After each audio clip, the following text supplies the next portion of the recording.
소년으로서 어, 서술하는 객관적인 묘사가 있고 또 나중에 이제는 음, 살만한 어른이 되어서 그렇지만 음, 아직도 그 상처받은 음, 내면 아이는 남아있는 어른으로서 과거를 자꾸 얘기를 하잖아요. 그러니까 음. 그 마당 깊은 집의 그러니까, 기억이 그때만의 그렇지, 기억이 아니라 지금의 나를 이루고 그렇지. 있는.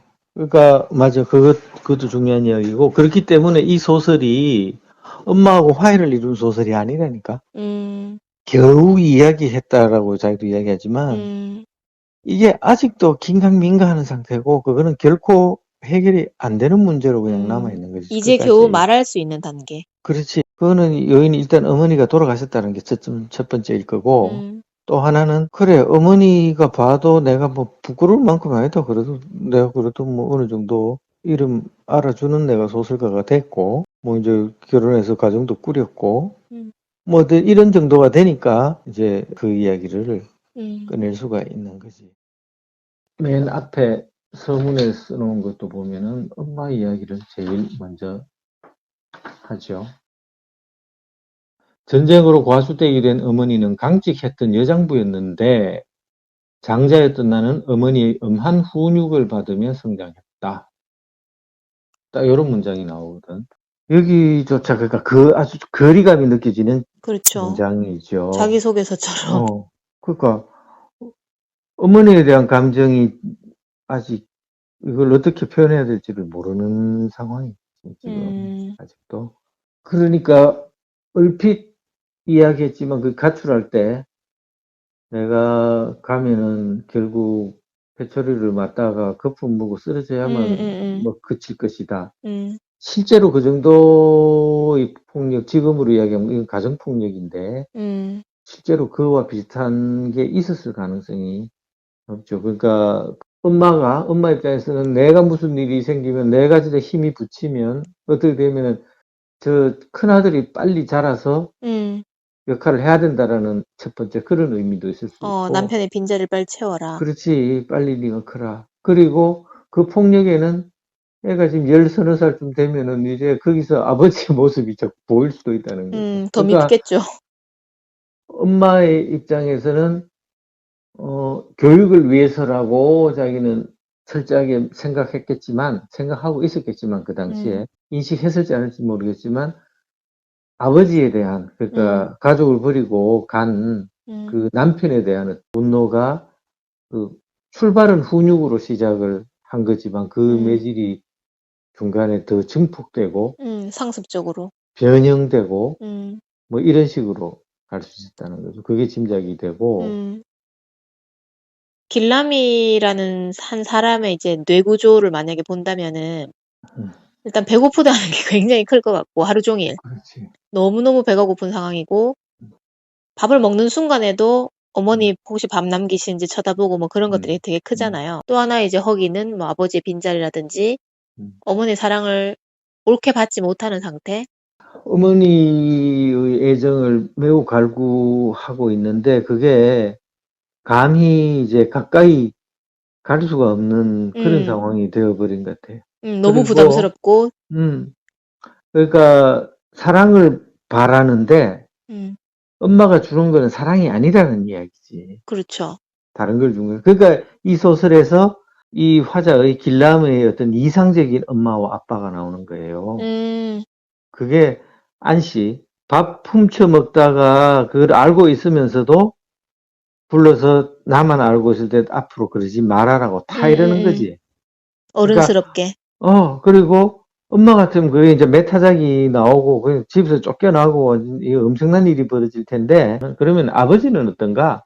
아버지는 그러니까 가족과 이 연락이 닿지 않아서 혼자 북으로 갔다라고만 이야기하고 있는데 그 또 어머니의 반대가 안씨라면 아버지의 반대는 그 장작 패는 남자. 이 사람이 자기 아버지를 대체하고 있는 것은 그 장작 패는 일을 가르쳐 주는.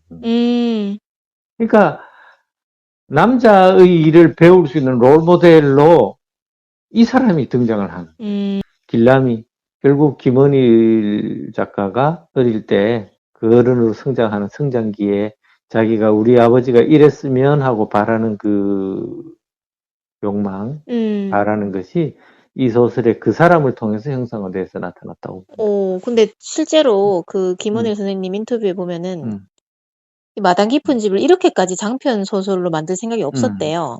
음, 그냥 간단하게 그 시절을 음, 살짝만 얘기하고 싶었는데 그 음, 살짝만 얘기하는 게 그 장작 패는 사람만 살짝 얘기하고 싶었대요. 자기가 음, 생각하는 그 대구에 처음 왔을 때 그 집에서의 일어난 일을 음, 얘기하면서 음, 아주 음, 짧은 단편으로 장작 패는 음, 사람을 얘기하고 싶었다는 것은 음, 인상적이었겠죠. 자기 성장에 좀. 아버지가 했으면 엄마한테 자기가 그렇게 음, 음, 가혹한 매질을 당하지도 않았겠지. 그렇죠. 마침 자기 부모랑 딱 대척점이고, 음, 그리고 또 음. 그 두 사람이 부부가 되잖아요, 나중에. 그렇지. 어, 그러니까 이게 뭐 실제로 그랬는지 아닌지는 모르겠지만 음, 그 두 사람이 부부가 된다라는 거. 그러니까 자기가 이상적인 어머니와 이상적인 아버지를 이 소설에서 결혼을 시키는 음, 거지. 음, 작가가. 음. 음, 어머니가 굉장히 애정을 받고 싶은 존재였는데 음, 그만큼 또 음, 채워지지 않았다면 전 음.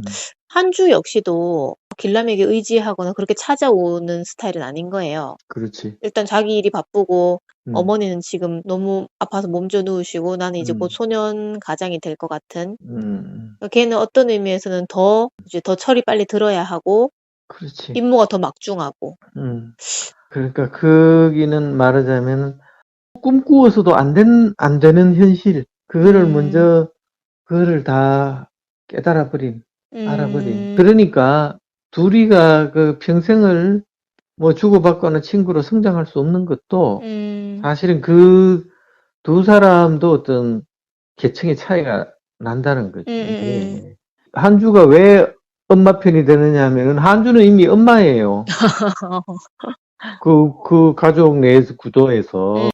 길라이 보고 뭐 그 정도 그깟 일로 나오느냐 식으로 음, 철없다는 듯이 이렇게 따뜻하게 해주긴 하지만 그런 식으로 음, 이야기하니까 길람이 섭섭하게 생각한 거지. 음, 내하고 같은 것을 공유하고 있는 친구다라고 생각을 음, 했었는데 사실은 한주는 엄마하고 사실은 더 어. 공유하는 게 많은 사람이었던 그러면서 거지. 어른스럽게 풀빵 딱 사주고. 그러니까 사주고 뭐 그러니까 한주가 봤을 때는 친구긴 하지만 음, 한주는 말하자면 친구가 없는 셈이지. 음, 너무 빨리 어른이 되어버린. 그러니까 얘는 어린 시절 자체가 없는 음, 그런 거예요. 어떻게 보면 길람보다 더 음. 불행한, 더 불쌍한 아이였던 그러니까 거지. 길라미는 아버지가 부재하고 상실감이 어, 있었지만 그렇지. 한주는 소년 시절 자체가 통째로 부재하고. 그러니까 소년 시절 자체가 없어져 버린. 그러니까 벌써 얘는 애가 아닌 거지. 그러니까 음, 전쟁통에 애가 아닌 그런 사람들이 참 많았던 거지. 김원일, 그러니까 길라미 같은 경우는 음, 아빠는 없고 엄마는 왜곡됐고 거기서 어떤 그 부모의 그 고아와 비슷한 어떤 그런 느낌을 음, 가졌다면 음, 한주는 고아를 넘어서서 음, 이제 자기가 실질적으로 가장의 역할을 해야 되는 음, 그러니까 어른이 될 수밖에 없는 아이인 음. 거지 한주는.